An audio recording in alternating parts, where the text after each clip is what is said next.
నెత్తిన ఎంటికలే కాదు, ఈయన బుర్రలో బుద్ధి కూడా లేదనేది మనకు అర్థమైంది. నెత్తిన ఎంటికలు లేవు, బుర్రలో బుద్ధి లేని అరగుండు అయ్యన్న పాత్రునికి ఈ సందర్భంగా నేను తెలియజేస్తున్నాను.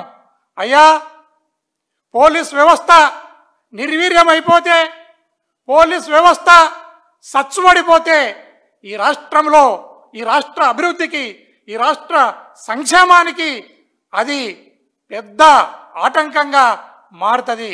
దయచేసి ఈ వ్యవస్థను ఇబ్బంది పెట్టకుండా చూడండి. ఈ అయ్యన్న పాత్రుడి మీద ఇంతవరకు నాకు తెలిసినంత వరకు కేసు రిజిస్టర్ చేయలేదు.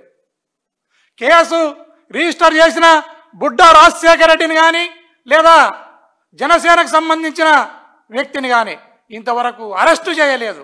వారిపైన, వారిద్దరిపైన తూతూ మంత్రంగా ఒక చిన్న కేసును కట్టి ఆ ఎఫ్ఐఆర్ను మూలగొడేస్తే ఆ ఎఫ్ఐఆర్ పోలీసులను చూసి ఏడుస్తూ ఉంది. అయ్యా, ఎందుకు నన్ను కట్టి మూలగొడేసినారు, ఇంకా మీరు అరెస్టు చేయలేకపోతున్నారని ఎఫ్ఐఆర్ కూడా ఏడుస్తూ ఉందయ్యా పోలీస్ వ్యవస్థ.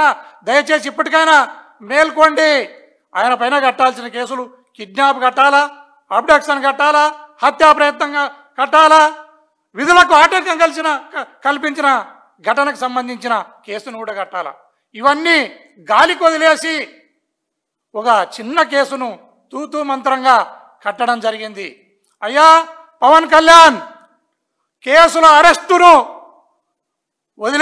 వదిలేస్తే వదిలేయి, కనీసం ఈ ఘటన తప్పు, ఈ ఘటన, ఇలాంటి ఘటనలు జరగరాదు, ఈ ఘటన చాలా తప్పు, వాడు ఇలాంటి పనులను చేయరాదని ఒక ప్రెస్ మీట్ పెట్టే దమ్ము ధైర్యం కూడా నీకు లేకపోవడం అనేది చాలా సిగ్గుచేటు. దయచేసి తక్షణమే నువ్వు అరెస్ట్ అన్నా చేపి ఒక ప్రెస్ మీట్ పెట్టన్నా మాట్లాడు, లేదా రాజీనామానన్నా చేయి. ఏదో మర్యాదగా ఉంటే మర్యాదగా ఉంటుంది. క్యారెక్టర్ అసాసినేషన్ చేస్తే మాత్రం చాలా ఫర్మ్గా ఉంటాం. తెలుగుదేశం పార్టీ భయపడదు.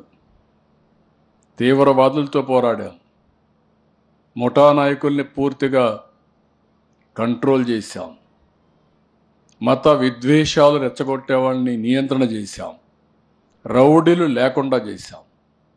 ఇప్పుడు రౌడీలు, నేరస్తులు రాజకీయ ముసుగేసుకున్నారు. ముసుగు కూడా తీస్తాం. రౌడీలను రౌడీలుగానే చూస్తాం, నేరస్తులను నేరస్తులుగానే చూస్తాం. No question of compromise. ఒకరిద్దరు పోలీస్ ఆఫీసర్లు ఎక్కడన్నా కానీ తప్పు చేసినా, లేకుంటే లాలో చేపడితే మాత్రం అదే లాస్ట్ డే. వాళ్ళకు కూడా చాలా ఫర్మ్గా ఉంటాం. లా అండ్ ఆర్డర్ మెయింటైన్ చేస్తేనే రాష్ట్రానికి పెట్టుబడులు వస్తాయి. లా అండ్ ఆర్డర్ మెయింటైన్ చెప్తే ఎవరు పెట్టుబడులు పెట్టరు. ఈ రాష్ట్రానికి టూరిజం ప్రమోట్ చేయాలంటే ఒక ప్రశాంతమైన వాతావరణం ఉంటే వస్తాయి. టూరిజం ప్రమోట్ అయితే, అభివృద్ధి జరిగితే, ఇండస్ట్రీ వస్తే ఉద్యోగాలు వస్తాయి. మీకోసం ఉద్యోగాలు త్యాగ చేయడానికి మేము సిద్ధంగా లేవు. ఇంకా పేదరికాన్ని పెంచడానికి సిద్ధంగా లేవు. ఈ విషయం కూడా వీళ్ళు గుర్తుపెట్టుకోవాల్సిన అవసరం ఉంది. మీకు మీ కుటుంబ సభ్యులపైన కూడా గౌరవం లేకపోవచ్చు, కానీ మాకు గౌరవం ఉంది. మీ తల్లైనా చెల్లైనా మీకు గౌరవం లేకపోవచ్చు. సభ్యత సంస్కారాన్ని వదిలిపెట్టద్దండి. మనుషులు మనుషులుగా ఉండండి, మృగాలుగా తయారు కావద్దండి. మృగాలుగా ఉంటే మృగాలను ఏ విధంగా ట్రీట్ చేయాలో అదే విధంగా ట్రీట్ చేస్తాం. మనుషులుగా ఉంటే మనుషులుగా ట్రీట్ చేస్తాం. ఇది ప్రజాస్వామ్యం. రాళ్ల యుగం కాదు, రాతి యుగం కాదు. ఆ విషయం వీళ్ళందరూ గుర్తుపెట్టుకోవాల్సిన అవసరం ఉంది. ఏదో వీళ్ళకి తెలివైనట్టు